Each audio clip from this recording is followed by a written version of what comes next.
Bukod sa pagsusumikap ng pamahalaan na maibaba ang presyo ng bigas sa ilang lugar sa bansa, naging epektibo rin ang mga hakbang ng Department of Agriculture para pigilan ang pagsirit ng presyo ng mga pangunahing bilihin. Sa panayam ng Radyo Pilipinas, sinabi ni Agriculture Assistant Secretary Arnel de Mesa, malaki ang ibinaba ng presyo ng mga gulay, gaya na lamang ng sili, bell pepper at kamatis na nasa 100 pesos na lamang ang presyo kada kilo, mula sa mahigit 300 piso.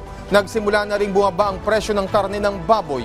Pagitiyak pa ng DA, gumagawa na sila ng paraan para matiyak na sapat ang supply ng itlog sa bansa.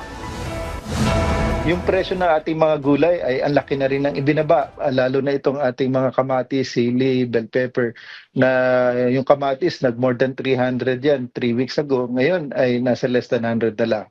So yung ating karning baboy nagsisimula na ring bumaba,